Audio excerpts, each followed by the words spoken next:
Hi everyone, today I'm going to be replacing the front pads on this customer's Mini. So what I'm going to do first is I'm going to put a pry bar on this inspection hole here and lever the pads off just slightly. Make sure you've got the cap off the master cylinder when you're doing this so pressure doesn't build up and you don't damage the seals in that. Once you've got it loose, move on to removing the caliper. Okay, so I'm going to get my spanner on the back here. It's a 13mm and I'm going to give it a couple of turns just to break it free. And then I'll tight to stop it from spinning. And then twist the bolt out all the way. It can be a bit fiddly from where it's built up with brake dust over the years. Just wiggle it on there, make sure it's nice and snug so you don't round it off.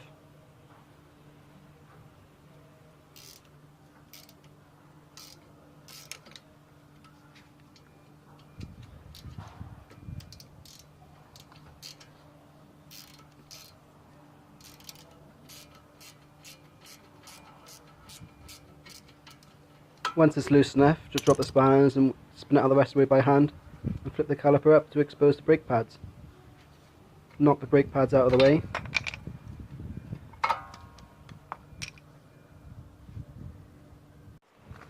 Then we're going to clean up this channel here where the pads sit in. So I'm going to spray it with some brake clean, then scrub any dirt and debris out with a wire brush.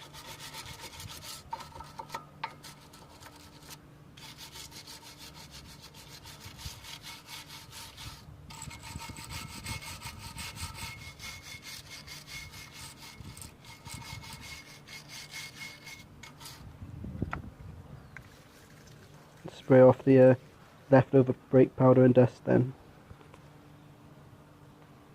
With that off all the way, just take the rest of it out by hand and flip the caliper up, exposing the pads. We're going to just knock the pads out. So now we need to wind the piston back in. I got a brake wind back tool just because I just finished doing the back brakes on this vehicle as well. So that was to hand, but you can use a G-clamp or whatever else you have to hand just to do it. Try not to put too much force on it because you don't want to damage any seals or anything.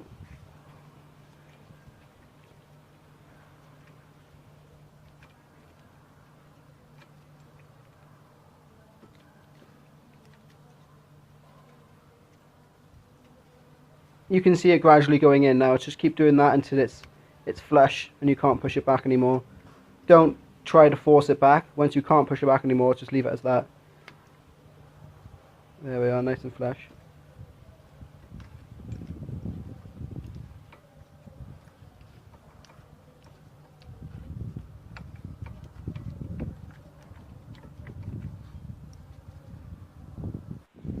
So now we're refitting the front pads, making sure we apply grease to the contact points.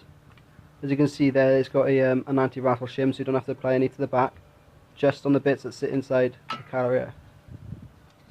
And then drop the caliper back down and twist the bolt back in.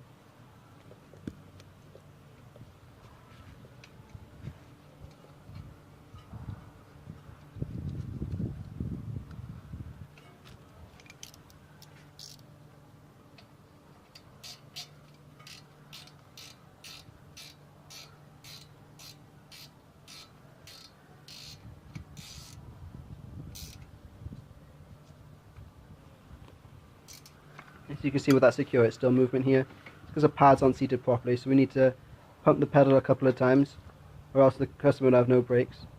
You should see this adjust now. That's perfect. Now repeat the process on the other side. Thanks for watching guys. Like and subscribe to my channel and feel free to share it. Cheers.